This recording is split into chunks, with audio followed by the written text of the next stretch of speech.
Good evening, everyone. It's 7 o'clock on Monday, March the 14th, Pi Day. For those of you that are mathematical wizards, welcome to our council meeting held here on the homelands of the Ktunaxa peoples. Just a reminder for staff that are connected and also for presentations that are connected tonight, remember to turn on your video when you are talking. That helps us here in council chamber. And let's get down to business. Do we have any late items, Maurice? There's no late items. All right, hearing none, could I have a mover to adopt the agenda? Councillor McBain, thank you. And Councillor Goodwin seconds. Any opposed? Motion is carried. Next up, we have the adoption of the minutes of the regular meeting of council held on February 28th. Councillor Roberts moves and Councillor Dallum seconds. Any opposed? That motion is carried. And finally, we have the minutes of the special meeting of council held on March 7th, 2022. Mover, please. Councillor Oakley, thank you. Councillor Kiddo seconds. All those in favor? The motion is carried. So in one fell swoop, we get everybody's name on the minutes for next week. Thank you very much for that. And first up tonight, we have a statutory public hearing. And as with all public hearings, we have a statutory process that we have to go through. I would appreciate it if everybody would bear with me while I read through a couple of paragraphs. We will be hearing submissions by telephone this evening. If anyone listening via YouTube stream that would like to share their comments on these bylaws, please call in now. That number is 800-741-7180. And when prompted, the meeting number or access code is 2498-037-9217. When asked for a password, simply enter pound or the hashtag symbol. And once you're connected, you'll be able to hear the meeting. Will be muted on hold until it's your turn to speak. If you're listening to the live stream while on the phone, please make sure to mute or turn down the volume on your live stream to avoid causing audio feedback. You may let us know that you would like to speak by entering *9 on your phone to raise your hand, and you will know when it's your turn to speak when you hear that your microphone has been unmuted. We appreciate everyone's patience during the hearing. We will be moving somewhat slowly to allow ample time for switching between speakers, should we have any. And there is a minor delay in the live stream and the telephone, so please be aware and understanding of that. Any person who believes their interest in property is affected by the proposed bylaw will be given an opportunity to be heard, and no one will be or should feel discouraged or prevented from making their views known.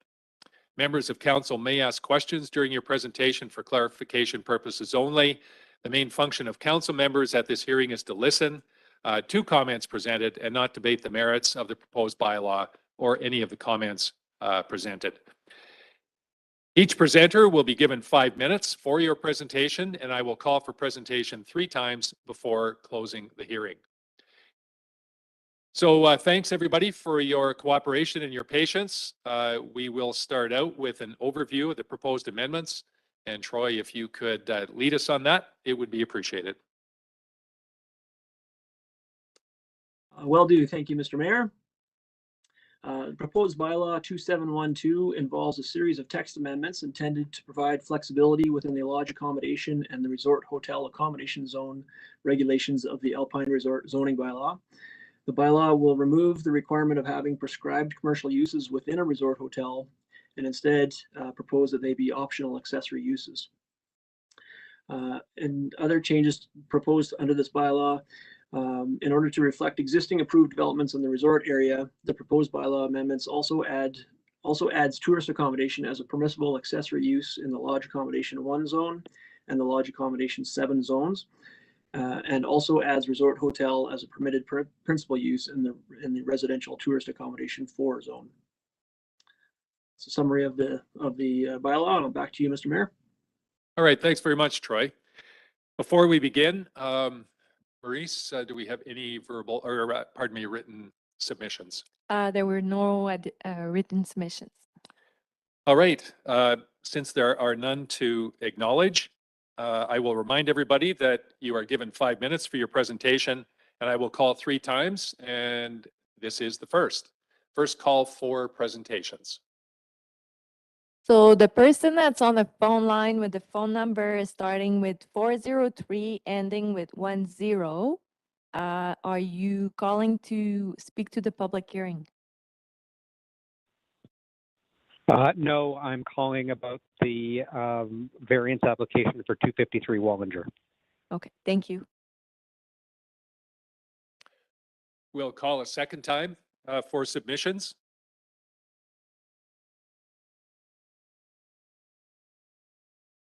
And a final third time for anyone wishing to present.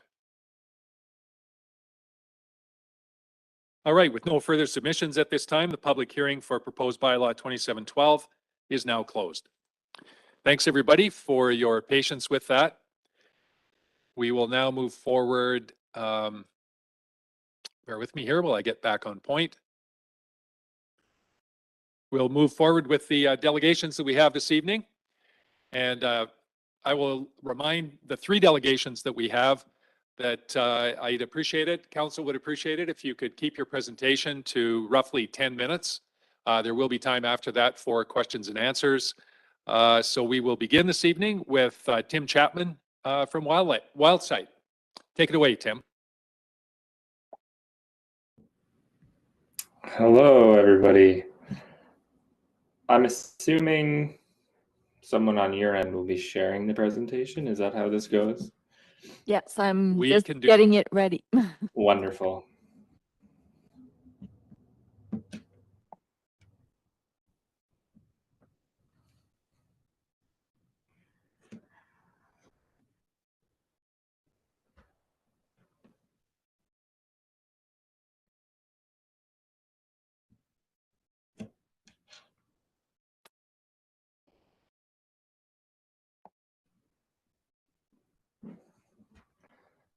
Okay, if we're ready to go, then I'll get going. Yeah, Tim Chapman, coordinator for the YCC or the Youth Climate Corps, Kimberly Cranbrook at Wildsite here. So the picture you're looking at on your screen is the 2021 Youth Climate Corps team for Kimberly Cranbrook. That was the first Youth Climate Corps crew to be run in Kimberly Cranbrook and the 3rd YCC crew ever run. 6 local young people aged 21 to 29. And they worked last summer from June through until November. Next. And so here's a little brief agenda that I won't read off to you, but no more than 9 slides coming at you now, so we'll try and keep it nice and quick. Next.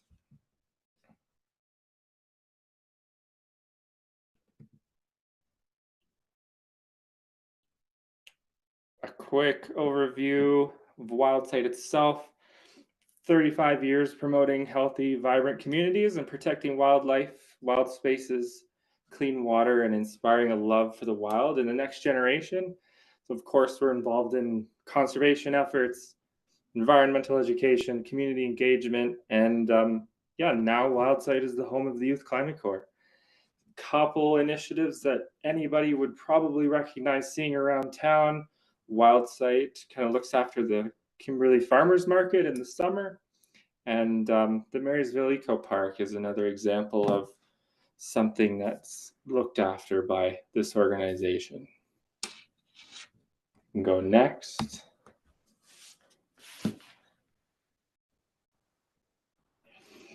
Okay, down to YCC, our team. It's constantly growing, it seems. It's been a whirlwind. Started with 2 individuals who were not even a part of Wildsite, and an idea. And now we have 3 full-time folks with Wildsite working on the Youth Climate Corps, and we have 2 other individuals working towards the national expansion. And of course, we've got crew members and alumni, and through 3 teams, we're already exceeding 20 alumni. And this year, we hope that number grows by another 10 or 15 individuals. Next.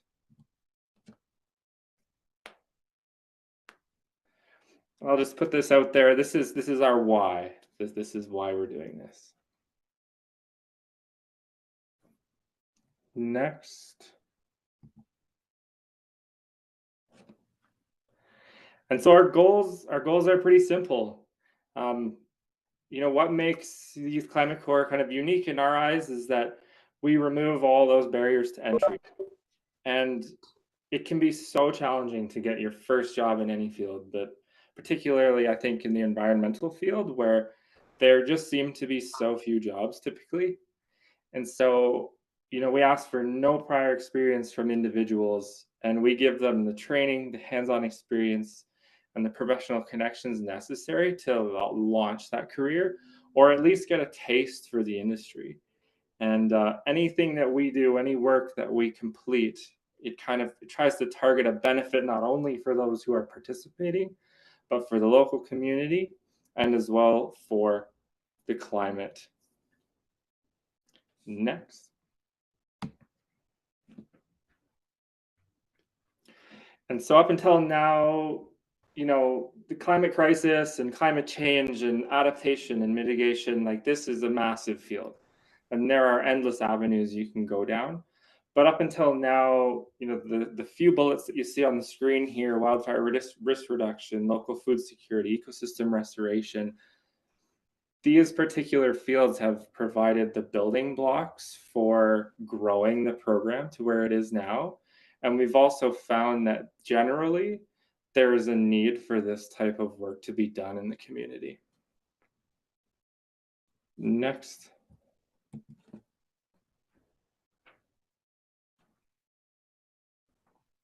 So what did we do in 2021?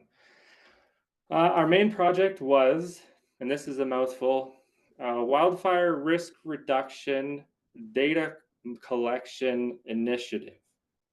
So we were partnered with Bob Gray, very fortunate to partner with Bob, and he wrote a novel research methodology for us. And so the crew spent the majority of their summer sampling the reaccumulation of fuel in historically treated areas.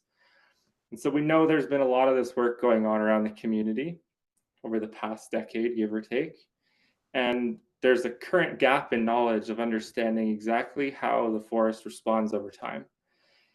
And so with this research, Bob can start to put this picture together. And so that'll better inform, you know, economic decision-making processes in the future about where and when we might need to treat again. And it also informs, it helps Bob predict certain wildfire behavior or potential behavior that could threaten communities, infrastructure, etc. Next.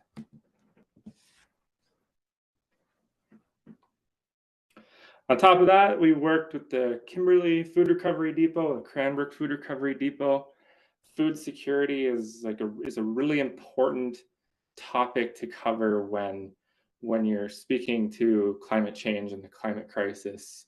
You know, we're super reliant in so many communities on external food sources, and Kimberley is no exception.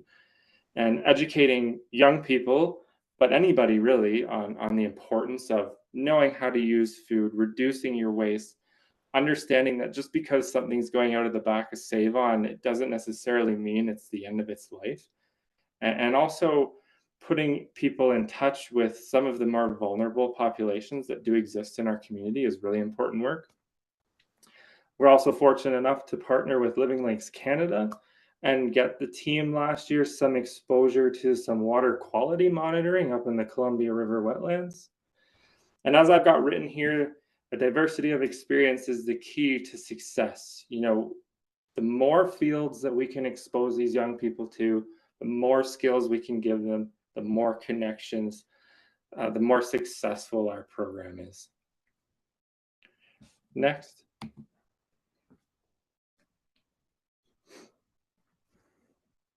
So I can just let the viewers here take a look at these two testimonials real quick. We've had nothing but positive feedback so far. It just seems like what we're doing, what we're offering, it gives the participants just a chance to try something and really immerse themselves into such an important field. Next. Okay, so 2022 and beyond, we will be operating our second crew in Kimberley and Cranbrook this year. So this is where I say thank you to Mayor and Council for your letter of support for the wildfire risk reduction project proposal that we submitted to the Columbia Basin Trust. We received approval, so that project will be going ahead late summer and into the fall, which is very exciting. We'll continue to build community partnerships and relationships. Myself and my colleagues are always on the lookout for new partners, new projects, new initiatives, because really it's this community involvement and the support of the community that's helping us to grow. And our goal is to continue expanding through the Columbia Basin, and we anticipate in 2023 that we will move into a third town in the Columbia Basin. And I suppose the last word I'll put out there, we're hiring right now for the Kimberly Cranbrook 2022 season, so feel free to spread the word. That's it. Thank you. Excellent. Thank you for the presentation, Tim.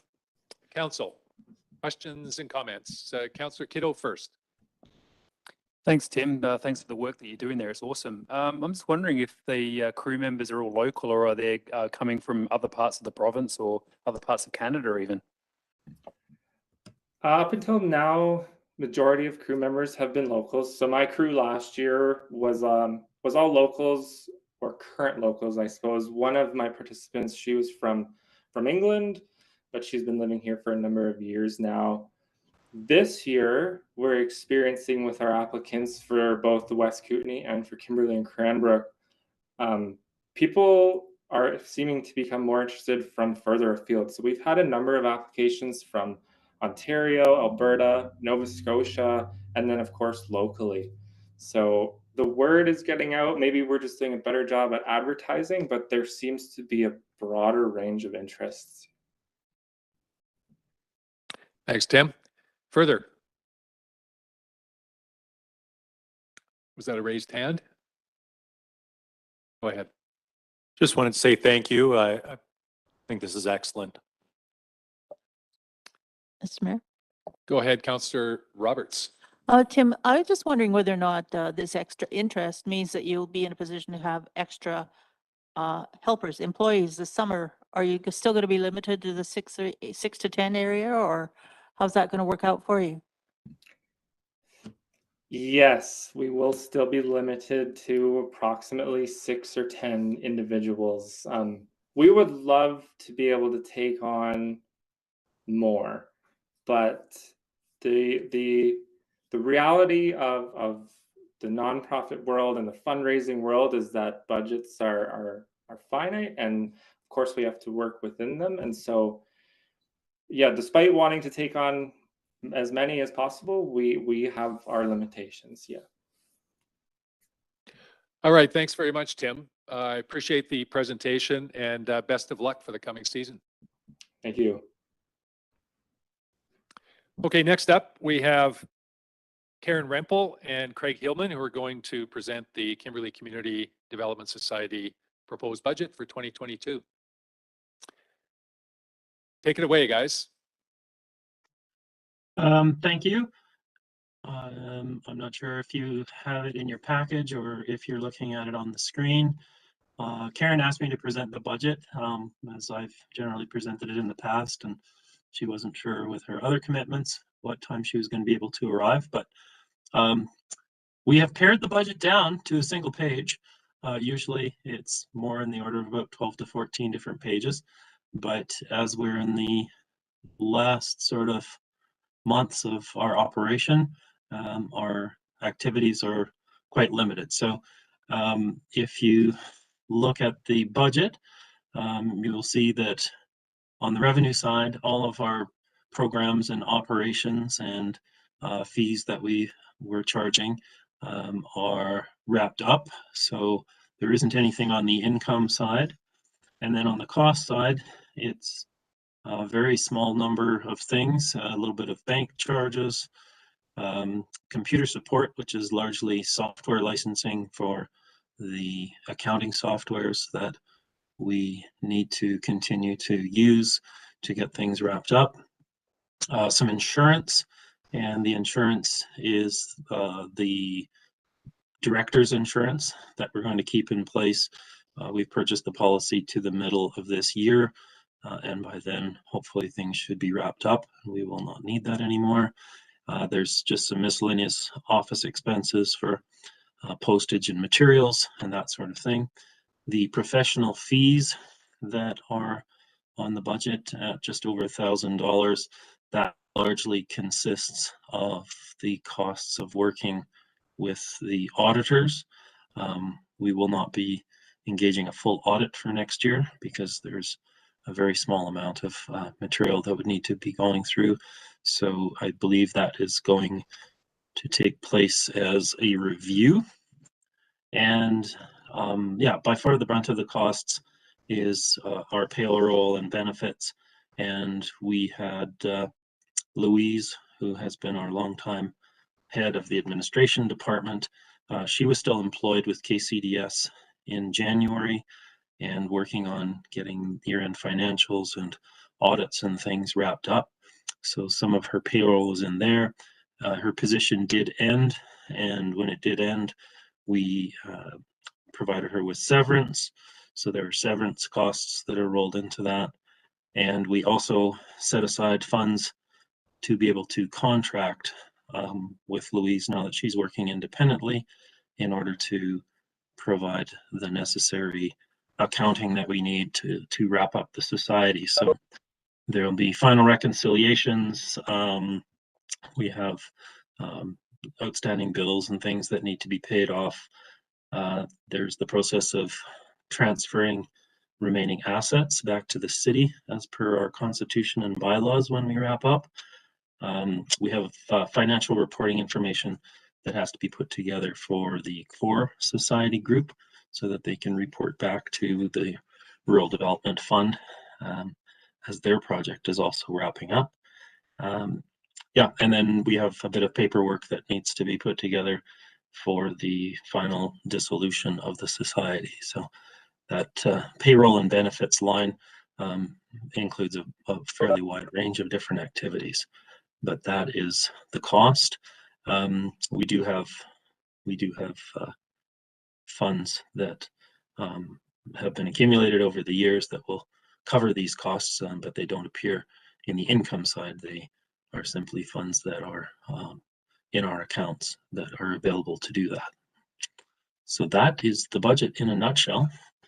I'm going to click back because I'm just staring at the spreadsheet. I can't see you. Thanks, Craig. Without a doubt, that is your speediest presentation for the budget in some time. Thank you for that. All right, Council, questions or comments? Councillor Dallum. Greg, just wanted to thank you for your tenacity and continuing this. Thanks. Well, and I want to thank you for stepping up and filling a seat on our board to help us get through the transition period. And just to wrap up the loose ends, it was very important that we did have the support of council as we made these final decisions, because we serve the city, and so generally we work for you, or have worked for you for the last number of decades. So having that, having the voices of city council to help us make sure that we were providing, good decision making in the best interest of the city, and also all the people that the KCDS was serving. So yeah, thanks to you. Thanks for that, Craig. Further, council? So just to confirm, obviously the balance sheet isn't here, but you have the assets, particularly the cash, to cover the deficit? Yes, there's more than enough to cover the deficit, and there will be some funds flowing back to the city when we wrap up all of our activities. Karen's got her fingers more on the pulse of that than I do. I'm not as involved. She's been picking up all the day-to-day stuff, and and pushing things ahead. So yeah, there isn't a liability, and I know that the city has been concerned, and as things were wrapping up, as to whether we would run out of funds before we ran out of things to do, but that doesn't seem to be the case. Yeah, good work. Before we wrap on this, Karen, is there anything you wanted to add? No, not really. I'm hoping that we get things all wrapped up. I'm thinking middle of April. I'd like to have everything completely done, and then a presentation to council at that time during another meeting, and have everything transferred over to the city. And again, a big thank you to Craig for the number of years that he's put into the KCDS. We really appreciate it. All right, thanks, Karen. And congratulations on making that gratuitous ad for the Motor Mountain Nationals front and center this evening. You're welcome. Free advertising. Thanks again, guys. Thank you. Thanks, Don. Okay, next we'll move on to the Kimberley Health Center Society proposed budget for 2022. And we have Derm Kennedy on the line to present that. Derm, take it away. Good evening, Mr. Mayor and Council. Can you hear me? You betcha. Okay. And good evening, staff. And I wanted to express my appreciation for Vicky helping me get set up here this afternoon for this. So our proposed budget for this year is also one page, and you should have it before you. I'm hoping that's the case. We do. It's in the Okay. package for sure. So I'm just going to go through it very briefly, but and I'll highlight any large differences between last year and this year. And so under the revenue column, there is a larger revenue in the budget, $375,000. That is substantially larger than last year. That's because we have 3 contracts that we didn't have last year. So and then down in the expenditure aspect, the thing that would stand out there is near the bottom in the improvements over $2,000. There's $35,000 there budgeted because there is an issue with radon mitigation and sidewalk repairs that we're anticipating. We've already started with the radon mitigation, but there is sidewalk repairs that have to happen this next year.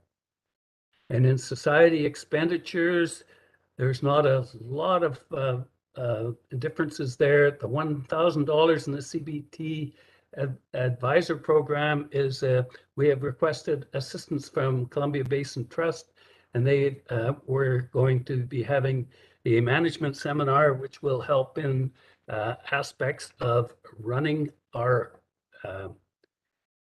board. We have new members on the board and have gone through some transition in this last year. So if you go right to the bottom, it shows a $3,271 surplus in this budget. So I would be open to questions, but that pretty much sums it up. All right, excellent, Durham. Thank you for that presentation. On the $400,000 budget, the 3,200 is virtually break even. Nicely done. Council, do we have any comments or questions for Durham? Wow. Oh, Councillor Goodwin, you're not off the hook, Durham. Hang on. Noel, it's not really a question, it's a comment, and I'm on the board as well. The very last line under society expenditures is the amortization expense. And for many years, the Health Center Society never showed the amortization expense, even though the accountants kept telling us we should. So we are now showing the amortization expense. Without that, our net would have been in the 60-some thousand. So that's basically depreciation of the building. And so it's very important that we start showing that and reflecting on it as a board, because we have to deal with that number. We have to put that much money back into the building in order to keep the building up to snuff. And so there's a real challenge ahead to do that. All right, excellent comments. Thanks for that. Anything further? All All right, hearing none. Thanks very much, Derm. Appreciate you taking the time to do this tonight.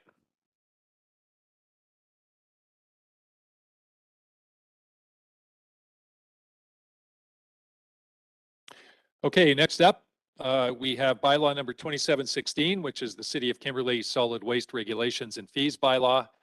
This is for first, second, and third readings, and that is the resolution on the floor is that council give first, second, and third readings to this bylaw.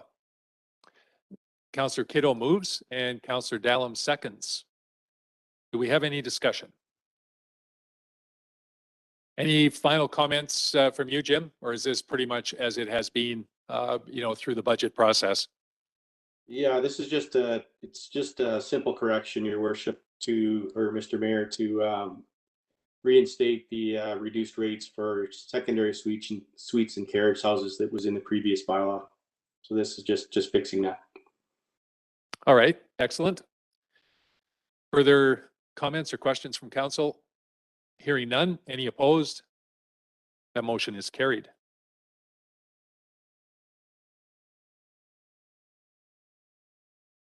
All right, next up, we have a zoning amendment bylaw for 455 Phillips Road. And the resolution reads that council approve first and second reading of the bylaw, and further that an electronic public hearing of the bylaw be scheduled for the regular meeting of City Council on Monday, April 11th. Mover, please. Councillor McBain moves. Councillor Goodwin seconds. Discussion. Troy, you want to lead us off on this? Yes, can do. You can hear me okay? You bet. Good, thank you. Yes, so proposed bylaw 2715 is an amendment to zoning bylaw 1850. And what the bylaw will result in is rezoning of the property, or a map amendment to rezone the property at 455 Phillips Road from its current R3 multifamily residential zone to the R3b multifamily residential zone. So the main differences here I'll get into in just a second, but again we're proposing here to schedule a public hearing for April the 11th. Concurrently, the applicant is conducting their own public engagement process. I believe they've already been around the neighborhood and knocking on some doors, trying to connect with some of the neighbors and explain what's being proposed and answer any questions that come up on that. So at the same time that if council supports the recommendation tonight, at the same time we'll be gathering some feedback as well. And I suspect we'll get a kind of a summary of that either with the public hearing or after for consideration of third reading. The main changes here, the proponent is seeking the R3b zoning, even though the range of uses is very similar to the current R3 zoning, but the R3b zoning will allow for some more flexibility in terms of their development planning of the site. Will allow for some additional units on site than what would otherwise be allowed under the R3 zoning, and as well some of the other regulations like setbacks. Increased site coverage allowance are a little bit different than under the current R3. So the site is a really great site, but it has a few challenges with kind of a fairly steep sloping to the west side, but otherwise relatively level throughout, and great proximity to downtown. And with the proposed R3b zoning would allow for some, like I said, some extra flexibility. The proponents are proposing a greater number of residential units under the R3b zoning, but what's really, I think, attractive about the proposal is there will be purpose-built rental, and they're interested in providing a mix of smaller units, so a mix of studio 1 and 2 bedroom units that we're really not seeing very often or hardly at all on other proposals. So it's really great to see someone come along to finally offer some units that have been identified in our housing needs assessment as being in great need, and in addition to what we're hearing from the as being needed there. So, as I mentioned, the site has some challenges with the steep embankment on I think I said western side before, but it's the eastern side. My apologies. There's also hydroelectric overhead line that cuts through the middle of the site, and the applicant is working with BC Hydro on options for kind of relocating or reconfiguring that arrangement there, so to help with their site planning. They're proposing a mix of different building types or different unit types, and like I said, leaning towards the smaller unit sizes and maximizing the use of the site that way. Yeah, I think I'm going to leave it at that unless there's any questions from council, and we'll see what kind of feedback we get through the public hearing process. All right, excellent. Thanks, Troy. You bet. And before I move on with questions or comments, just a shout out to Arian for the great report that she provided tonight. You bet. I will pass it along. Thank you. Councillor Oakley, go ahead.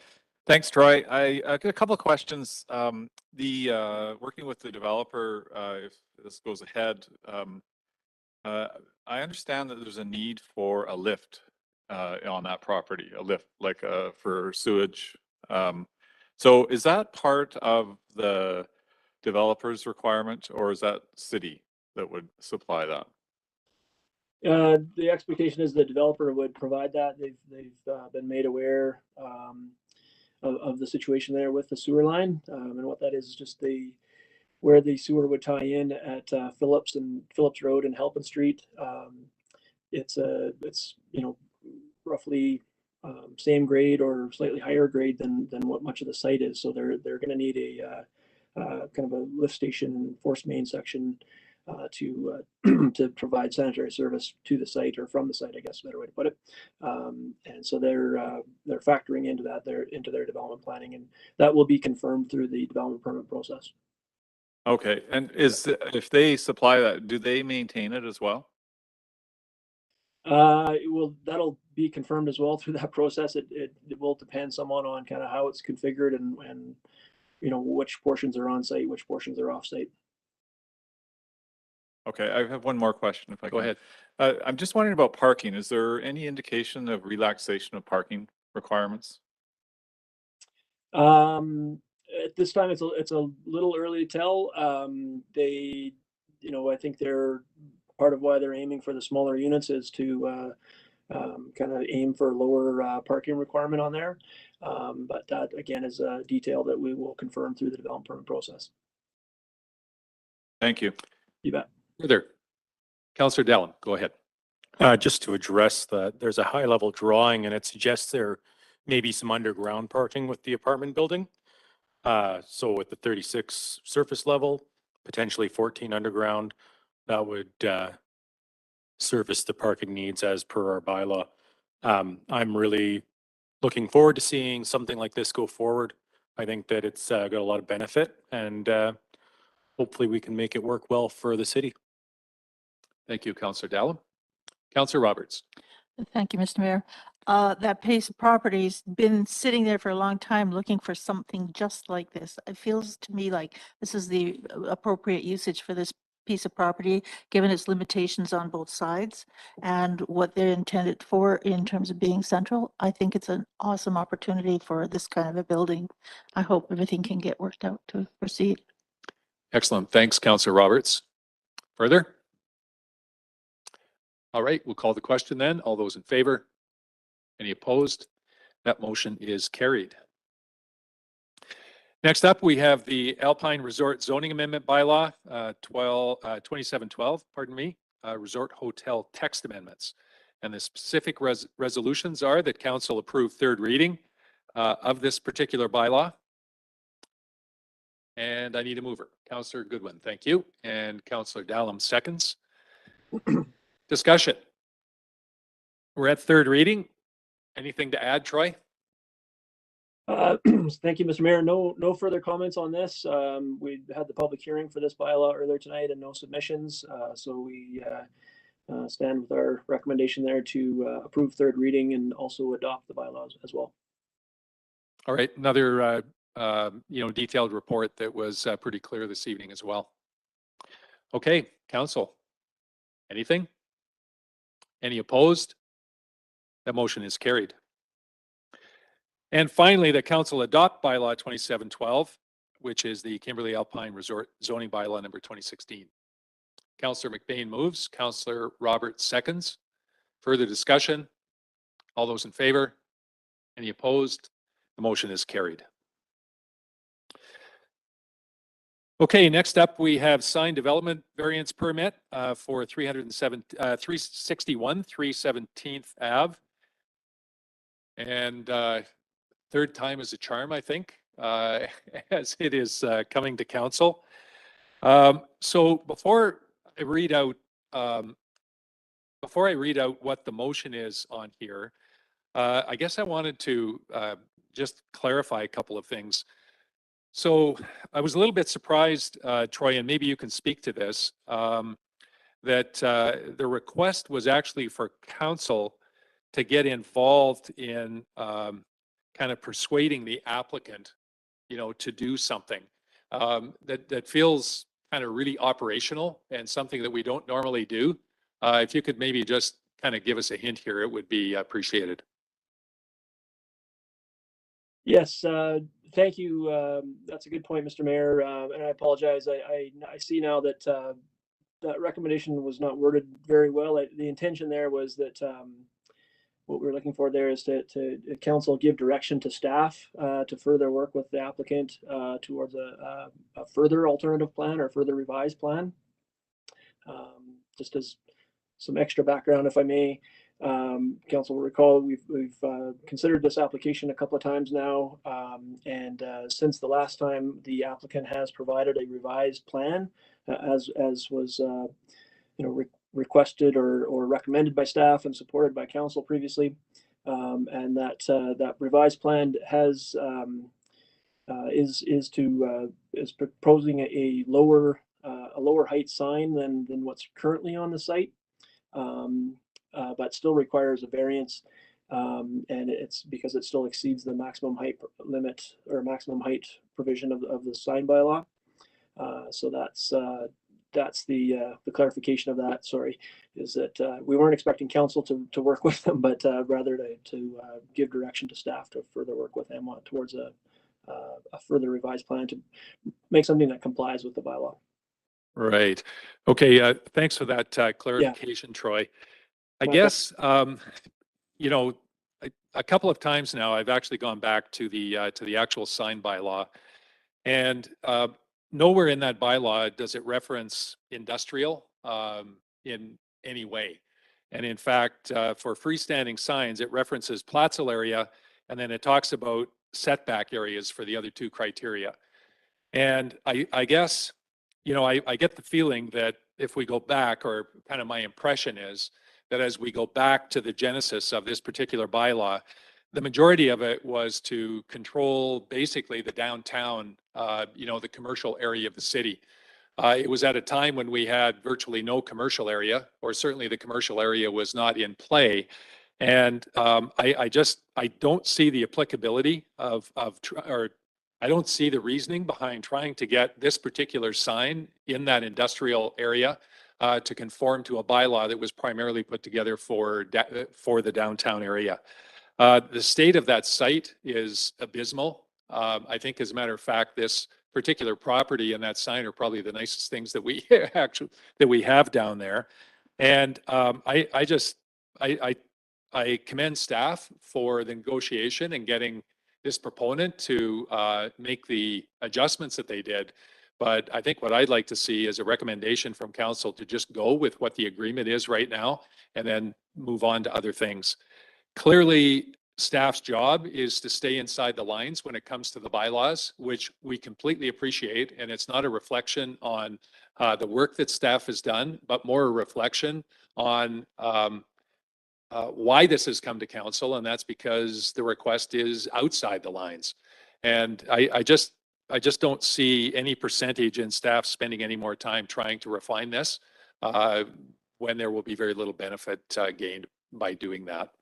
In any event, that's kind of my synopsis on it. We don't have a motion on the floor right now. I guess what I'd like to do is to get council to weigh in on how you feel about this prior to actually putting a motion on the floor. Councillor McBain, Councillor Roberts, and then Councillor Goodwin. Yeah, I'm not going to repeat what you said, but I agree with it. And I just don't think it's a good use of staff time to just keep, going around in circles with this. So. Okay, Councillor Roberts? I kind of feel the same thing. I had that thought after I got home last time. I said, "Oh, we're all worried about what other people down there are going to think." Well, there aren't other people down there that have signs right now. Maybe rather what we need to do is create a portion in the sign world that is about the industrial section, which currently doesn't seem to exist. That said, I'd be prepared to move forward with the alterations that he's recommending. Councillor Goodwin? Yeah, with the modifications that the proponent has made, I would be okay to send notice to neighbors and see what the community thinks about it and then make the decision. Councillor Dallin? And then Councillor Kiddo. So just a question, Troy, with the modification, it's still backlit. What's your feeling about that particular piece? In the realm of outside the box, it is the industrial zone. Is that something that you see as part of a potential industrial bylaw?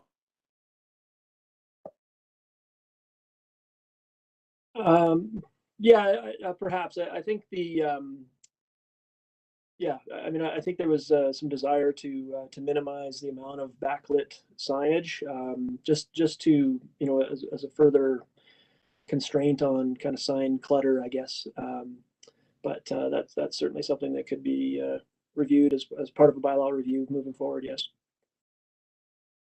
Yeah, and we do have some time with respect to bylaw review. I don't think this is something that is a really high priority, for staff at this point in time, Troy, but definitely something that, can get on the list, as we move forward with a redevelopment of those lands down in Marysville. Yes. Okay, so Maurice, is that really the next step on this, is to issue notice to neighbors? The response option. Yep. Yeah.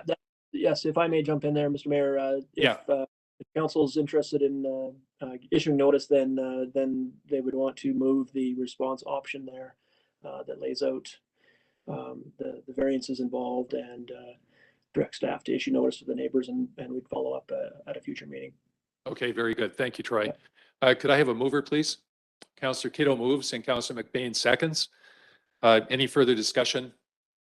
All those in favor? Any opposed? Councillor Oakley is opposed. Motion is carried.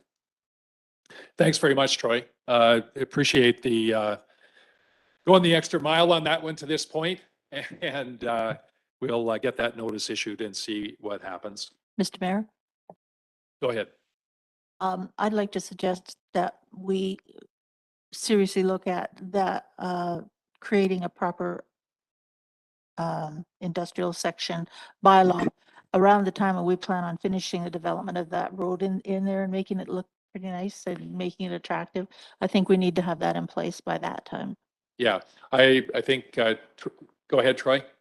Yeah, thank you, Mr. Mayor and Councillor Roberts. I just wanted to kind of add to that is, like, as you said, in anticipation of both the potential infrastructure upgrades in that area and some of the development interest that we're starting to see, we will be working towards, well, sorry, let me back up a sec. We anticipate some applications for zoning amendment to accommodate some of those development proposals that we're seeing as kind of preliminary pre-application discussions right now. And what we're envisioning there is a review of the zoning, and it can include an aspect to review signage requirements as well as part of that, just so that because right now the zoning in that area is actually at the M1 industrial zoning, and it's not going to work for much of the development that's being considered at this time. So we're going to need to look at something that's a little different than say certainly than our Plattsville zoning, but also a little different than our general C1 commercial zoning that applies to most of the commercial areas in town. But something that's a little bit more kind of highway oriented or commercial service oriented. So a bit of a hybrid commercial industrial. That we'll I mean, we've started doing some work to that effect already, but once we see some applications coming forward, then council will see some of that information, and we can dive into it then. All right, excellent. Thanks for that, Troy. And bet. thank you, Councillor Roberts. Okay, next up, we have development variance permit for 253 Wallinger Avenue.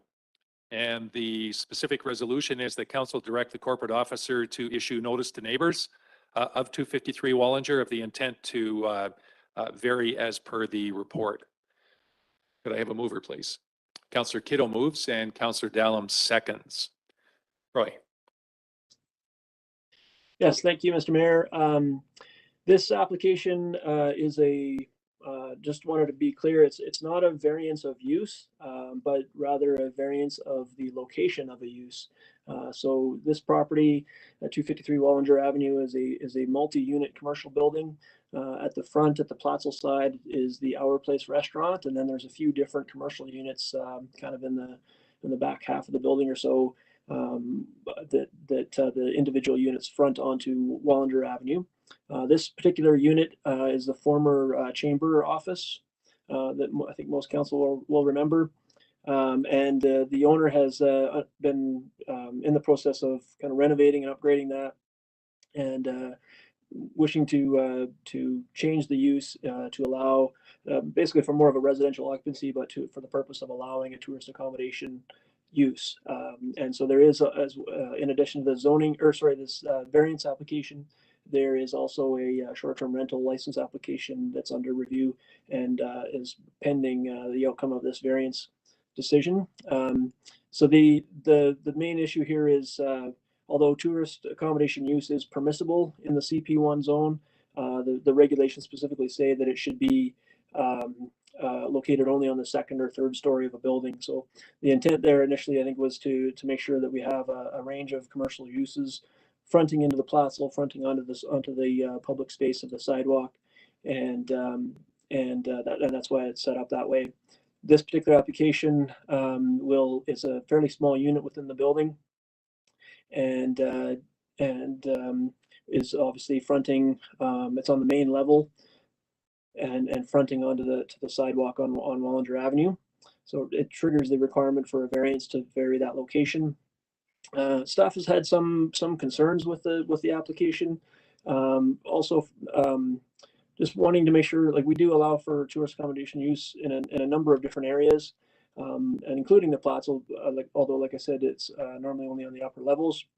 But our initial concerns had to do with just concern about the street front on the building and having that use there that probably means that the windows are closed or shaded, or some screening put in effect that's going to be needed there. There's some large, I mean, it's pretty much all glass frontage, but I think the applicant's got some plans on how to kind of tastefully and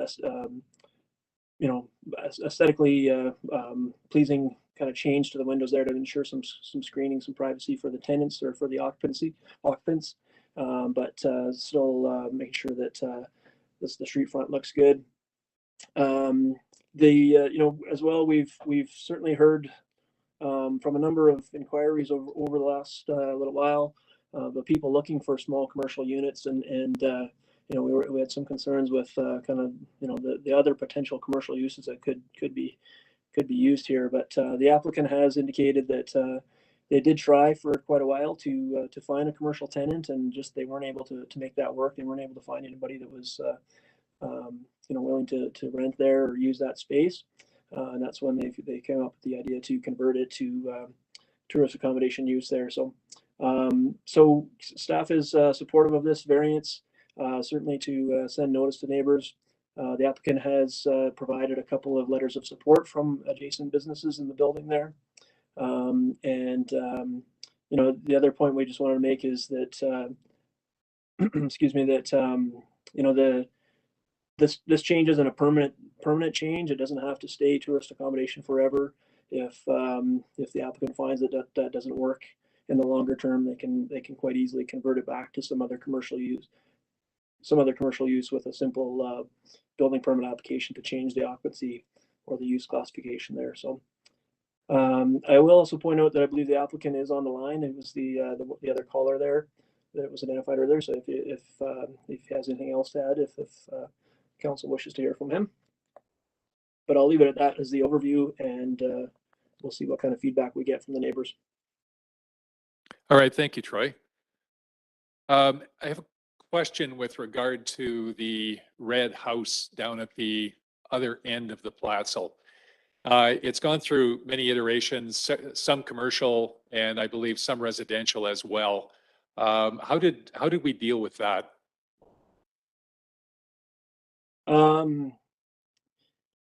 Well, on that one, I don't know that we've had any applications like that. We did have at one point a redevelopment development permit on that proposal or that property, but didn't go ahead.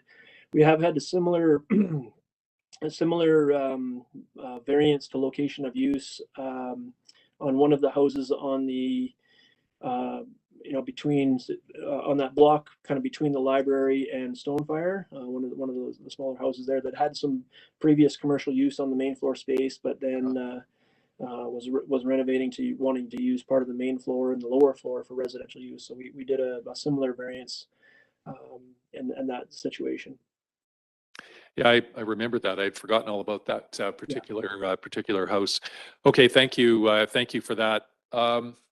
Before we reach out to Dan for any comments, council, questions or comments of your own.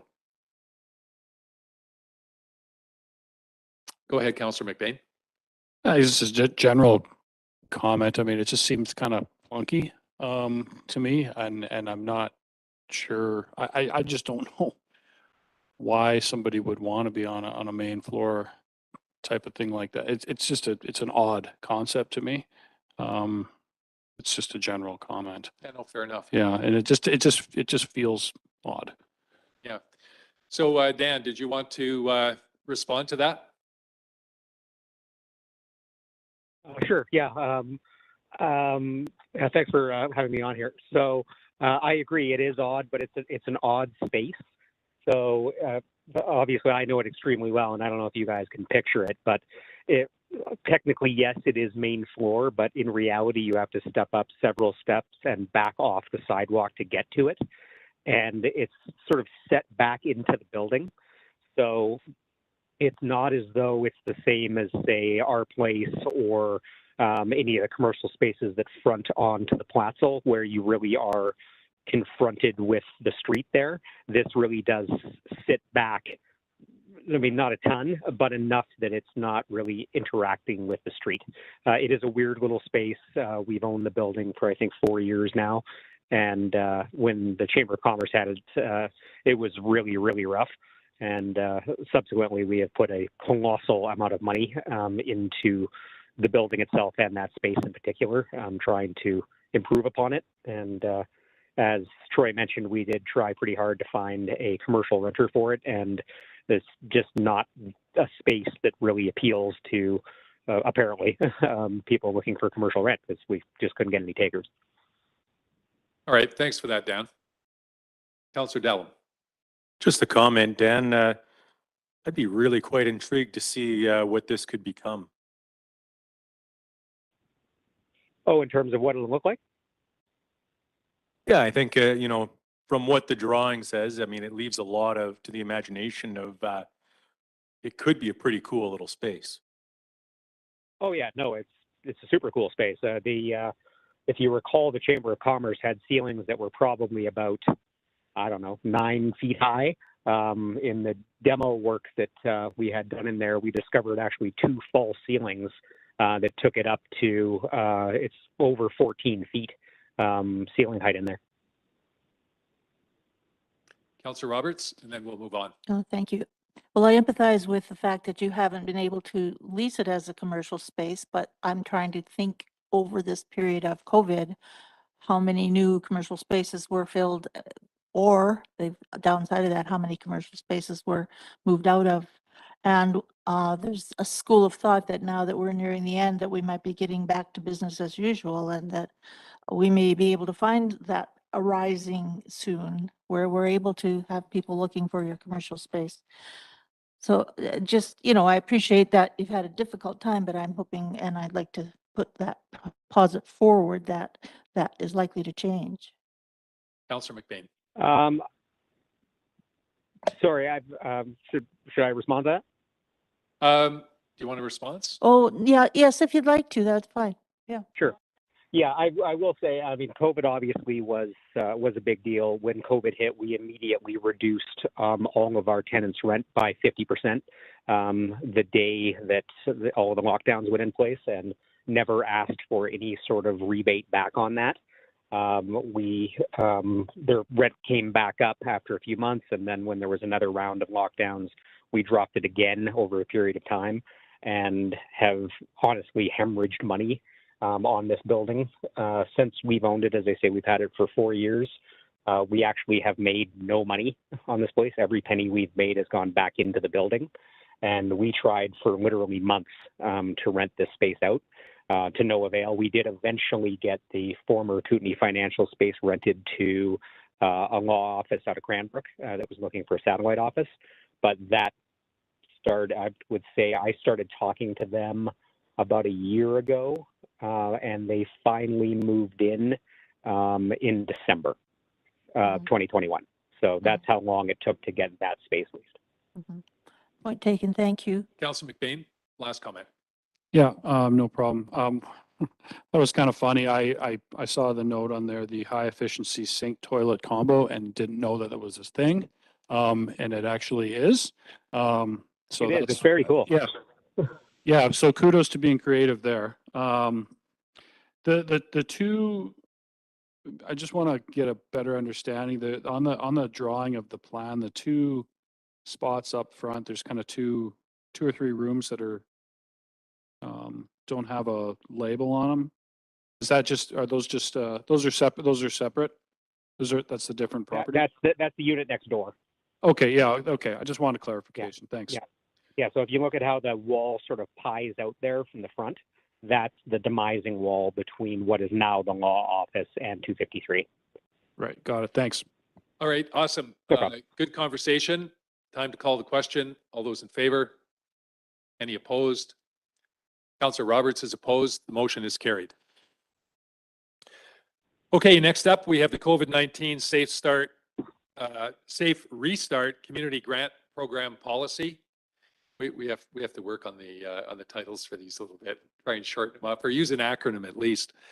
The resolution is that the attached Safe Restart program be amended and attached to this report be approved. Motion, please. Councillor Dallum moves and Councillor Kiddo seconds. Pam, if you want to give us the summary, please. Yes, of course, Mr. Mayor. Sorry, I'm trying to get my camera on here. Pardon the frog in my throat. I've got a little bit of something going on. I think 2 years ago, we really weren't expecting that COVID-19 would have lasted this long.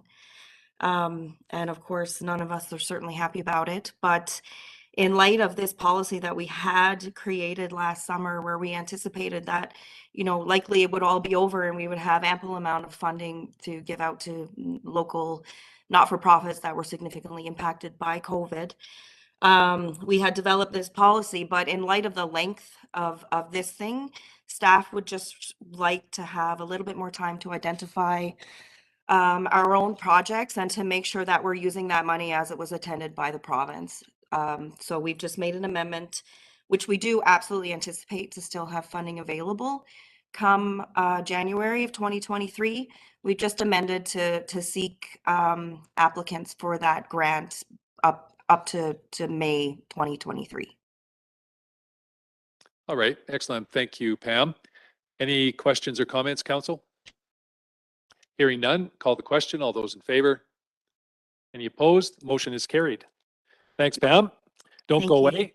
Don't go away. Next up, we have the 2022-23 Community Initiatives and Affected Areas Program, which is also owned by you. And the specific resolution is that council receive for information the Community Initiatives and Affected Areas Program package as provided by the Regional District, and that council approve the recommended CIP schedule and community meeting date as Wednesday, April 13th at 6 p.m. to be held at City Hall. Mover, please. Councillor Dallum, thank you very much. And Councillor Roberts comes in second on that. Go ahead, Pam. Anything different this year? No, sir, I don't think so. Just the RDEK requires this year that we do hold that community meeting where we kind of didn't have to do that for the last 2 years through COVID. But now that the provincial health officers open things up, we're ready to have those meetings again. So thanks for all of your input on selecting that date, and I hope that still works for everybody. Yeah, excellent. Thank you, Pam. Still work, council? All right, call the question. All those in favor? Any opposed? Motion is carried. All right, thank you, Pam. Thank you. Next up is the Kimberley Public Library Board proposed budget for 2022, and the motion is that council approve said budget. Presentation was made here at a previous meeting. Mover, please. Councillor McBain, thank you. Councillor Kiddo seconds. Any discussion? All those in favor? Motion is carried. Next up is the Kimberley Community Development Society proposed budget for 2022, as we heard earlier this evening in the delegation. And the motion is that council approves said budget. Councillor McBain moves. Councillor Dallum seconds. Any further discussion? All those in favor? Motion is carried. Next up is the Kimberley Health Center Society proposed budget as presented by Durham Kennedy earlier on this evening. And the motion is that council approve the Health Center Society budget as submitted. Councillor Roberts, thank you very much. Councillor McBain seconds. Discussion. All those in favor? Motion is carried.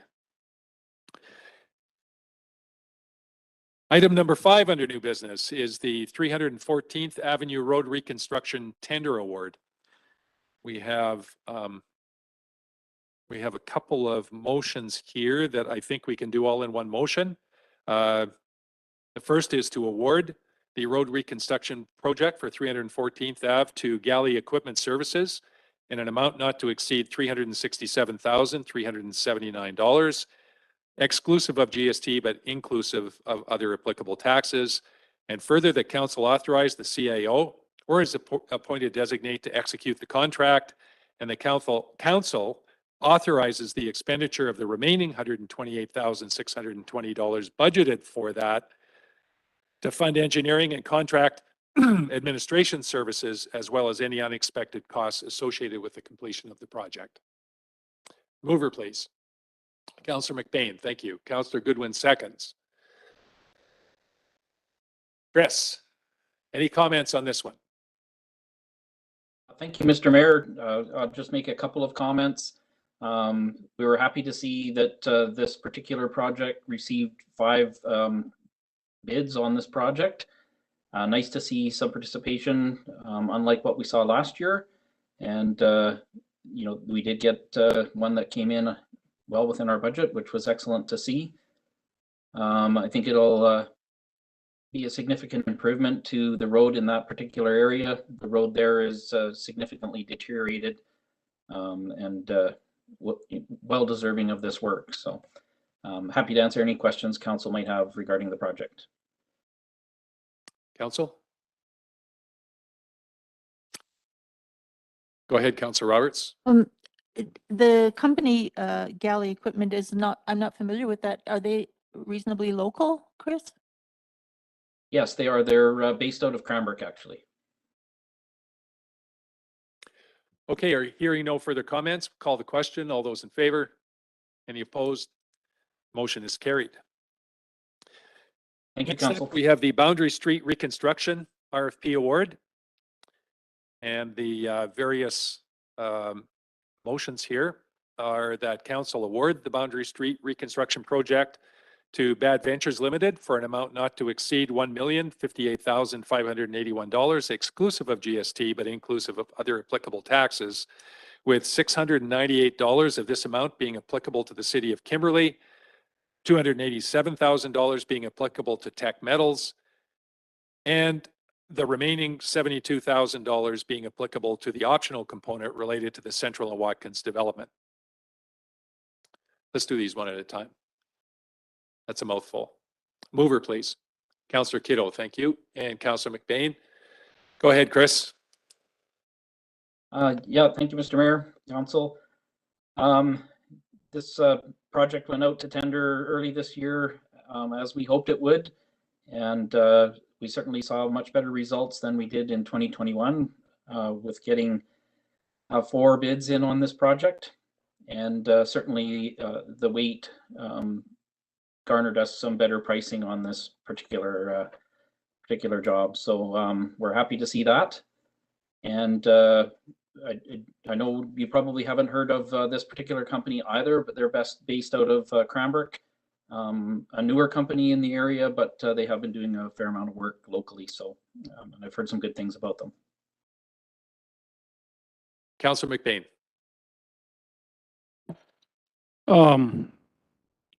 Curious to, I didn't see much of an explanation, Chris, about, I mean, you know, it's great that we got a low bid, but that's considerably low than other bids that we have from contractors that we've used in the past that we're, I think, quite comfortable with. Is there any explanation for why they're this low?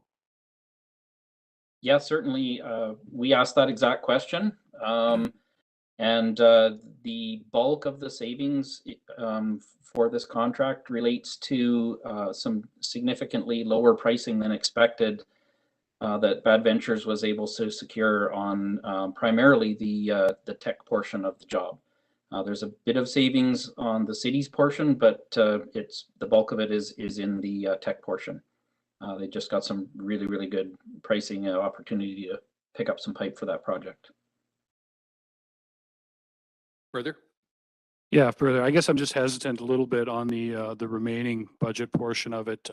Just, you know, I appreciate, thanks for the explanation, Chris, about, you know, who these guys are, but I'm just a little cautious on, you know, the allocating, you know, expected budget remainder from the savings here, just until we get a little bit further into the process. I'm just a little hesitant on that. Yeah, fair comment, Councillor McBain. Chris? Yeah, fair comment for sure. You know, we have retained 40% of the remaining money just to ensure that we've got some reserve there for any unexpecteds. But I didn't know if it was necessary to retain, you know, the full budget in this instance. So, Councillor Roberts, go ahead. Well, I really appreciate that you've built in that component that might refer to Central Watkins development, because we sure don't want to have to be digging it up a year from now. Hopefully they'll take advantage of the option. Yeah, even if they don't take up that option, it won't require that we dig up the road. It'll just mean that the connection won't be as seamless and won't happen all at the same time.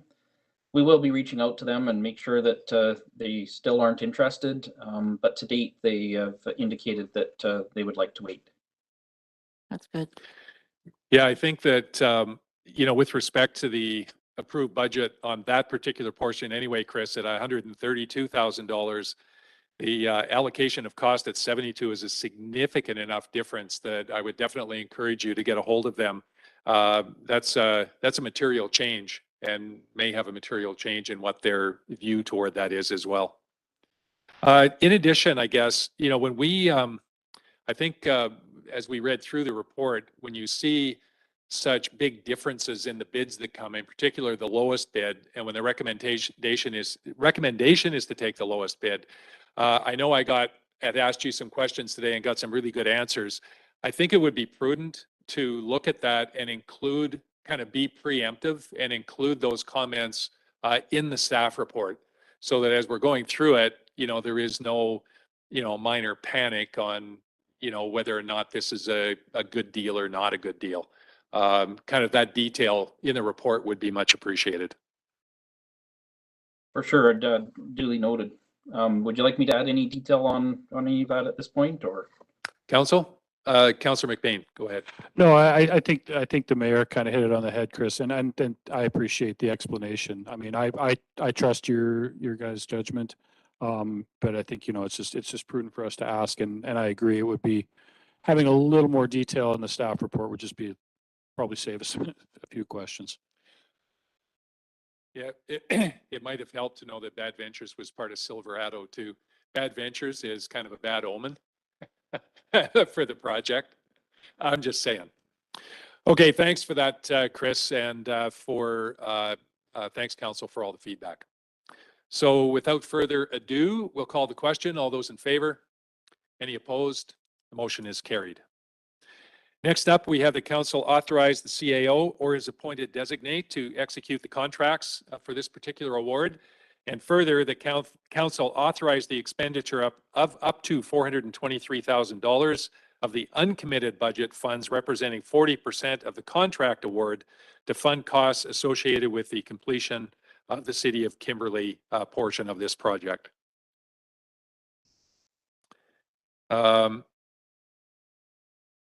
And further, with no more than $321,000 of this amount being funded by the city and any amounts paid in relation to the third-party components of the project being recovered directly.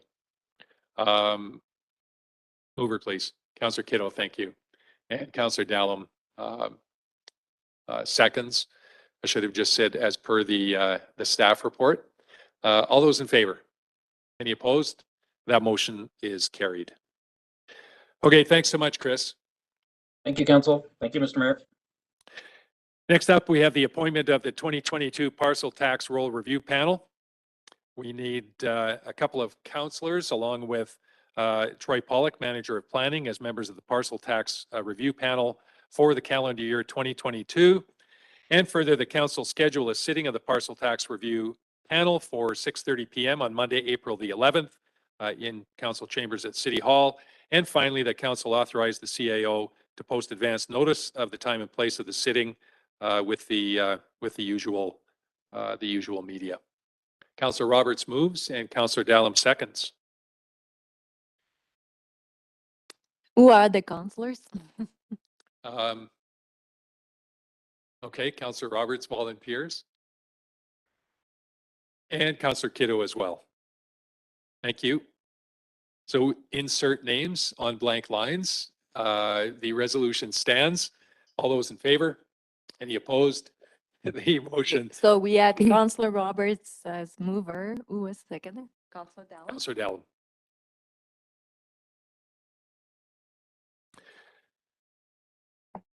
All right. Pardon me. Next up, we have a notice of motion that I provided a bit of a heads up last week and is now on the agenda this week, and that's for waiving of the sidewalk cafe fees for the 2022 season.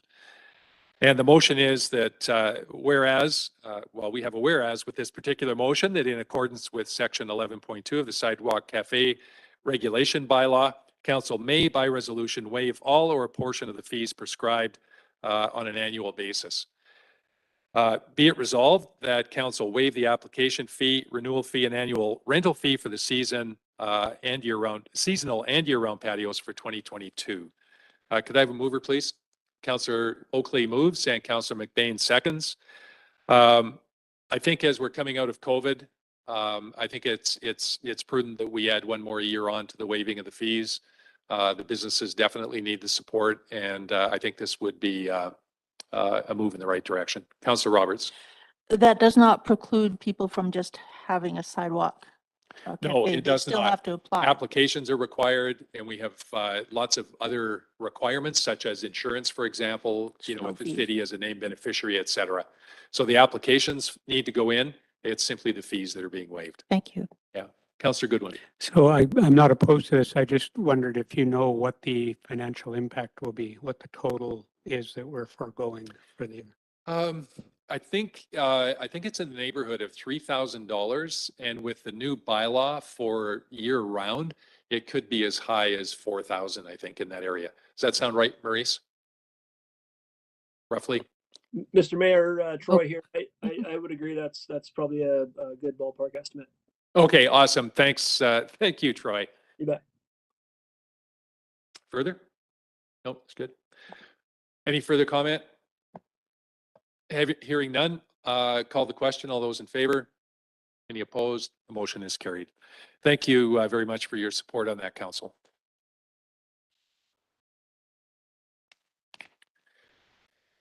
All right, next up, item number 9 under new business is the 2022 AKBLG Convention attendee authorization.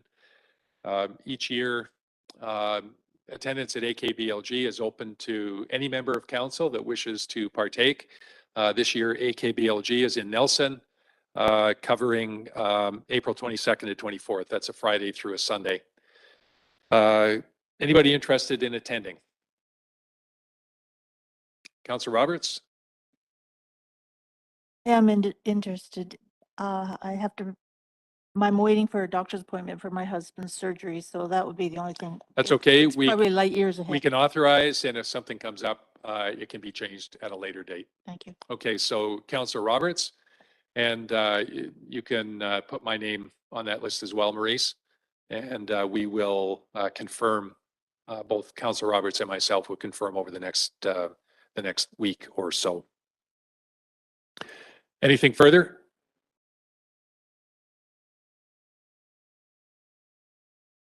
That's not moved. Okay, mover please. Councillor McBain and Councillor Dallum. All those in favor? Thank you. That motion is carried. And last item is the check run, or a couple of well, I guess it is a single check run in the amount of $744,660. The motion is that it be approved as paid. Mover, please. Councillor McBain moves. Councillor Roberts seconds. Any discussion? Any unusual items that anybody wants to bring forward? All those in favor? Any opposed? Motion is carried.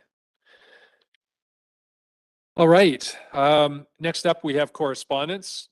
We have identified 3 potential items for action. Are these action items? Okay. Could we have a mover to receive all 3 action items? Let me just think about this. We may need a resolution on the action item, might we? So we should deal with these one at a time then. So first is receipt of the email with regard to the Electoral Boundaries Commission and the meetings that will be coming up. Move receipt. Councillor Kittle, thank you. Councillor Roberts seconds. What is the action here? Please, Maurice. Do you want the staff or council to comment? Comment at the commission you're referring to? Yes. Yeah. Scott? I think the ask is that we share the views on the commission's website, have a public meeting or write the commission directly. Okay. I read through the letter and I actually put in a request to attend the meeting in person that will be held in Cranbrook sometime in April to speak on this. Whether anybody else from council would like to do the same. Now is the time to speak up. Councillor Roberts? I guess my question is, do we have a concern about the writing that we're in? Do we have that we need the electoral boundaries? Do we feel the need to change them? Are there people around that do? I don't have the answer to that. Is that what the meeting's about? Well, the meeting is to hear, I think as there was notice given several months ago that the electoral boundaries are up for review. And the province has grown in numbers and there will be several seats that will be added and others that may in fact be massaged. And I think the concern for most of rural BC is that the lower mainland ends up with all of the either extra seats and or all of the continued power in the rural areas may end up getting the short end of that stick. In other words, we may see a reduction in the numbers of MLAs that we may have in the rural areas. And I think that's the concern that's on the table that I've heard mostly, and certainly one that I wish to speak against. If anything, we need more representation in the rural areas away from the traditional representation by population. Our issues out here are just as big and in many cases bigger than they are in the lower mainland. And the voice we have on those issues needs to be greater. And I think the commission needs to hear that. Councillor Dallum.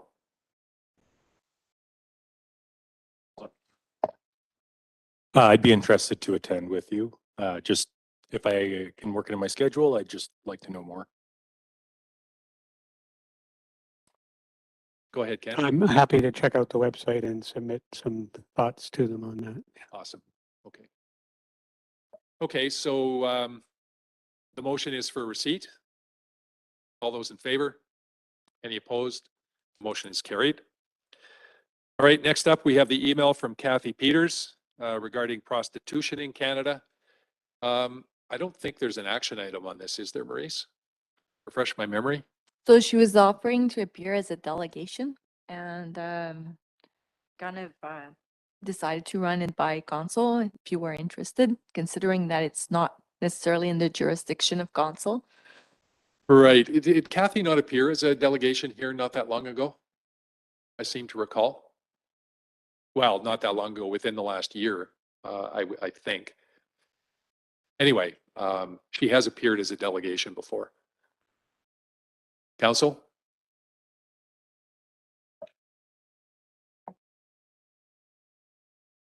Okay, hearing none, we will move receipt. Councillor Goodwin, thank you. And seconder, please, Councillor McBain. All those in favor of receipt? Any opposed? The motion is carried. And then finally, we have an email from Yuri Adank with regard to the float committee and the upcoming Calgary Stampede. Could I move receipt? Councillor Oakley, thank you. And Councillor Dallum seconds. Yuri is looking for some support from council to basically make our attendance at the Calgary Stampede happen again this year.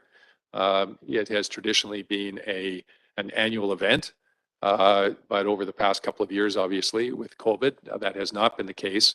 And the actual float that we have used is in need of some repair.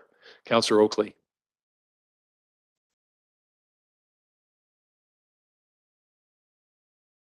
Mr. Mayor, this has been ongoing in terms of the need for a float for, I think, as long as I've been on council. It's a real dilemma because they are expensive, and you know, how important is it in the various parades? But I mean, only Yuri can address that. I think it's I think it opens a can of worms that probably we should address. That there should either be no float or there should be a proper float. We should make a decision. Thank you for that. Councillor McBain.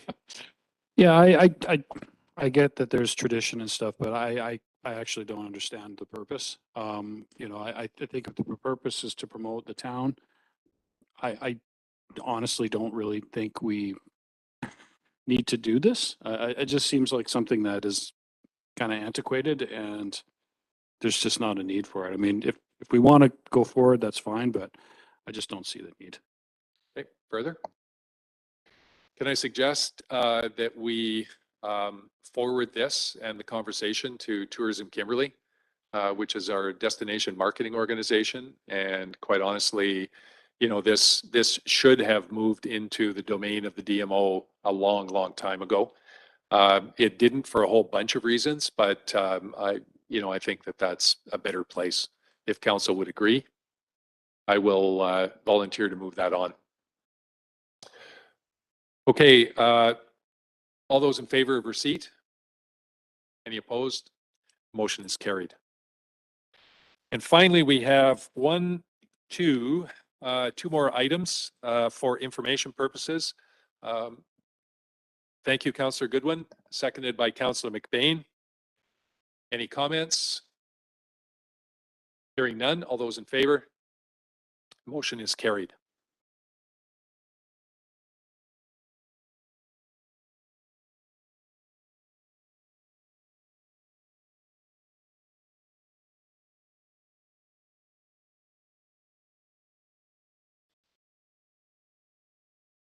Yeah, and it was essentially a proclamation request.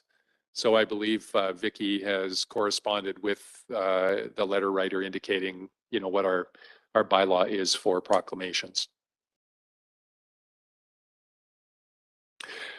Okay. Wow, that's it. We do have an in-camera tonight, but before we move there, we have question period. And what I'd like now is for any members of the public that may have been listening that have comments about anything on the agenda this evening, questions or comments, you can call in 800-741-7180. Once again, the meeting number is 2498-037-9217. And we will welcome your questions or comments. While we're waiting to see if anybody calls in, we have councillor items. We'll do the roundtable, starting with Councillor Goodwin. I don't think I have anything to report tonight. Nothing on the health center? Well, I think we haven't had a meeting since I last reported, so we are hiring a new manager. We'll be looking for new board members. There's lots going on, but nothing new since the last meeting. All right, thanks, Councillor Goodwin. Darryl. Councillor McBain. Just had a meeting prior to council tonight with Chamber of Commerce. Most of the discussion was around July Fest planning and getting that moving, and everything's in full swing. So should be exciting time, and it's my 30-year high school reunion, so it could be a more exciting July Fest than normal for me. So yeah. We will look forward to that. So does that mean you're going to be on the float in the parade? Councillor Roberts. I have nothing to report tonight, Mr. Mayor. Councillor Kiddo. No formal meetings. We won't be meeting with Tourism Kimberley until May, but I did check in with John Hamilton, our Executive Director. I can report that our reapplication for the 2% MRDT has passed. We'll still be pushing for 3% at some stage this year to make the organisation more sustainable moving forward. The hotel room tax taken for the winter substantially down, looking at about 50% of what was usual. So I think we can make it work this year, but it's getting pretty tight. All right. Thanks, Nigel. Kyle. So I attended the Center 64 AGM on the first Tuesday of the month. I can't even think what. So I missed out on the Trail Society that day, and then we got to have our new board meeting last Tuesday. So a little more passion, a little more zest, a little bit of a shake up in the hierarchy of positions, but a lot of solid skill that's being carried forward from members that have got some time under their belts. All right, thank you. Fairly quiet month. It was March 1st, by the way. Yeah. I also attended the Arts Council AGM. The Arts Council has managed to stay pretty busy through COVID. Lots of activities, things that have been going on virtually, and they've got most of the board intact. I think the most significant change is that Lennon Delaney is stepping down as president, and Linda Douglas is going to be the president this year of the Arts Council. So a worthy president for sure, and thanks to Lennon for all the great work that he's done over the 4 years. Hard to believe it's 4 years that he's been the president. All right, the regional district met last week for a couple of days. I think I forwarded anything that was of specific interest. The biggest thing I think that I forwarded to both Scott and Jim was the proposed requisition for this year, and the requisition that we have going into the RD is going to be up actually a fair amount this year. Not as much as some of the other municipalities, but it is up, and it's primarily because it's based on assessment. The way the requisition works, it's a combination of assessments throughout all the municipalities in the East Kootenays. So it's a relative thing, but at the end of the day, for us, it's about absolute dollars and cents, and we're going to see an increase. So stay tuned for that.